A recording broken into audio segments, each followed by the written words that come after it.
আমরা যে এখানে আমরা ভগবানের আমরা ভোগ লাগাই, ভগবানের আমরা কি দিই? আমরা চামচে করিয়ে চা চামচের 1 চামচ চিনি দিই। ও ভগবানকে খাতি পারে?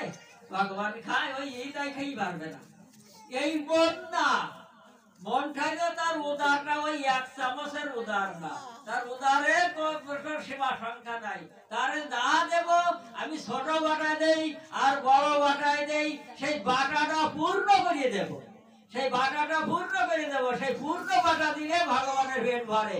আর বাটায় যদি খালি রেখে দেই, বাটায় যদি 1 চামচ চিনি দিই, একটা বাতাসা দিয়ে কি ভগবানের পেট ভরে? এই মন না, মন এইটা থাকবে না। মনটা থাকবে আমি যা ভগবানের সেবা দেবো, যা ভগবানের আমি কৃপা করে দেবো, ভগবান কৃপা করে আমাকে যা দিয়েছে আমি তাই দেবো ভগবানকে, তা ভগবানের দেবো সেই বাটাটা ফুরিয়ে। সেই বাটাটা খালি থাকবে না। তাই ছোট বাটা হোক আর বড় বাটা হোক, তা পূর্ণ করে দিতে হবে। পূর্ণ করে দিলে আমার ভগবান সন্তুষ্ট হবে, ভগবানের ভেদ পারবে, ভগবানের উদার পূরণ হবে। তা এই মনটা নিয়ে আমার ভগবানের সঙ্গে সম্বন্ধ করে ভালোবাসা। তাই বাৎসল্য প্রেম কে করেছিল? মা যশোদা করেছিল। যা দিয়েছিল তার ওরা বাটা ফুরে দিত, তার এরকম সব পূর্ণ করে করে দিত। তাই তাই সে খেয়ে সন্তুষ্ট হইত। তা এইভাবে বাৎসল্য প্রেম। আর একটা প্রেম হলো কি প্রেম জানো? একটা ভগবানের সম্বন্ধ প্রেম হলো, ভালোবাসা হলো মধুর প্রেম। মধুর প্রেম কে করেছিল? কারা করেছিল?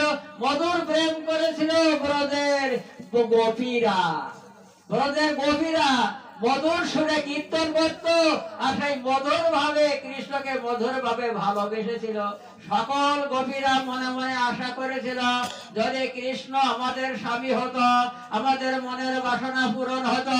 তা ভগবানের অন্তর্যামী ভগবান সকল গোপীদের মনের বাসনা বুঝতে পেরে একদিন 16টা গোপীকে ডেকে বলল, তোমাদের মনের বাসনাটা কি? তোমরা কি চাও? তা সকল গোপীরা বলল, যদি তুমি আমাদের স্বামী হতে তাহলে আমাদের সকল মনের বাসনা পূরণ হতো। তাই ভগবান বলল, তোমাদের সকলেরই স্বামী হলাম, তোমাদের সকলের স্বামী হয়ে গেলাম। সহসা গৃহে তোমরা চলে যাও, তোমাদের সকলের স্বামী হলাম। এই স্বামী যখন হয়ে গেল সকলের, তখন সকল গোপীরা যা যা সহসা গৃহে চলে গেল। এখন শিব ঠাকুর ধ্যান করে শিব ঠাকুর এসে বলছো, কৃষ্ণ নন্দের গোপাল, নন্দের গোপাল দ্বন্দ্ব ঘটেছে কৃষ্ণ, এ কি লীলা করছে? সকল গোপীদের স্বামী হয়ে গেল বললো, আর সকল গোপী নিয়ে উনি লীলা করলো। তা শিব ঠাকুর বলছে কি মনে মনে বলছে, আমি একদিন ভগবানকে পরীক্ষা করবো, দেখি কিভাবে উনি লীলা করেন। তখন শিব ঠাকুর এসে বলছে কি, হে কৃষ্ণ তোমার কাছে, হ্যাঁ কৃষ্ণ বলো, 5 মিনিটের বেশি টাইম তাই আমারও হয়ে গেছে। এই লীলাটা শেষ, এই লীলাটা শেষ।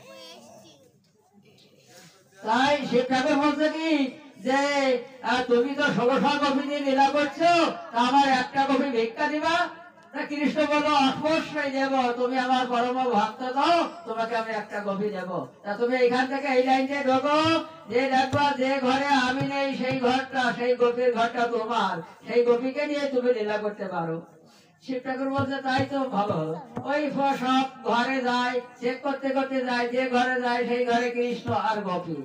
এই যে ঘরে যাচ্ছে সেই ঘরে কৃষ্ণ আর গোপী, কৃষ্ণ ছাড়া গোপীর একটা খালি ঘর নাই। সমস্ত ঘরগুলো চেক করে গেল, তা কোনো ঘরে কৃষ্ণ ছাড়া গোপী নাই। তখন শিব ঠাকুর বলছে এ কি হলো? এক কৃষ্ণ এই 16টা গোপীর ঘরে গেল এক মুহূর্তে কি করে? তখন শিব ঠাকুর ধ্যান করলো, ধ্যান করে দেখে সেই বৈকুণ্ঠের গলঘরে আমার ভগবান অনাদিরাদি গোবিন্দ পরমেশ্বর শ্রী শ্রী কৃষ্ণ। তখন শিব ঠাকুর এসে কৃষ্ণের কাছে ক্ষমা চাইলো, এই কৃষ্ণ তোমাকে আমি পরীক্ষা করতে গেলাম, পরীক্ষা করে আমি হেরে গেলাম, তা তোমার কাছে আমি গোপী ভিক্ষা চাই না, তুমি যেভাবে লীলা করছো সেইভাবেই করো। হরে কৃষ্ণ। এই পর্যন্ত সমাপ্তি রাত্রি, অনেক রাত্রে শীতের রাত হয়ে গেল। ভগবান কথা এখানে সমাপ্তি রাখলাম। সকলেই ভক্ত কাছে আমি একটা নিবেদন, কৃষ্ণ ভক্ত এখানে এসছো সকলেই 1 মিনিট চোখ বন্ধ করে ভগবান কৃষ্ণের কাছে প্রার্থনা করো। আজ এই গৃহের সামনে মাদার দাস তার মৃত্যু বার্ষিক এই দিনই সেই ভগবান এই ধরধামের থেকে তারে তুলে কোথায় রেখেছে একমাত্র ভগবানই জানে, আমরা কেউ জানি না। তার এই পুত্ররা সেই দিনটা ধরে তাই এই কৃষ্ণ ভক্তদের ডেকে এনে কষ্ট দিচ্ছে, তা সকলেই কষ্ট পেয়ে কষ্ট মনে না করে 1 মিনিট চোখ বন্ধ করে আর ভগবানের কাছে প্রার্থনা করুন, এই গৃহের স্বামী এই মাতার দাস তার যেন ভগবানের বৈকুণ্ঠ ধামে রাধা কৃষ্ণ নিত্য ধামে বাসস্থান হয়, এই প্রার্থনা ভগবানের কাছে আমরা জানাই। হে ভগবান, তুমি কৃপা করে এই মাতার দাসকে তোমার নিত্য ধামে দাসিত্ব করে রাখো, সে যতকাল সৃষ্টি থাকে, যতকাল তোমার এই লীলা থাকে, ততকাল যেন তোমার শ্রী চরণের দাস হয়ে থাকতে পারে, এই প্রার্থনা তোমার চরণে দাঁড়ায় রাখে, কৃপা করো। আচ্ছা সকলেই, আচ্ছা এই এতক্ষণ ভাগবত পাঠ হলো, ভাগবত পাঠের শেষে একটু বলতে হয় ভগবানের যে মুখনিসৃত বাণী পাঠ হলো 18 অধ্যায়ের গীতার 18টি শ্লোক বলে সমাপ্তি করব। সেই 18টি শ্লোক সকল ভক্তরা আমার সঙ্গে একটু উচ্চ স্বরে কীর্তনে বলুন। ওম গীতা গঙ্গা চ সাবিত্রী সীতা সত্যা প্রতিব্রত ব্রহ্মা বলে ব্রহ্মা বিদ্যা ত্রিসন্ধ্যা মুক্তি গেহিনী অর্ধমাত্রা চিতানন্দ ভবাগ্নি ভ্রান্তি নাশিনী বেদোত্তরীয় পরনন্দ তর্তার্থ জ্ঞান মঞ্জরি। ওম সকলে গীতা বুকে হাত ধরে গীতা গানা বুকে চাবি ধর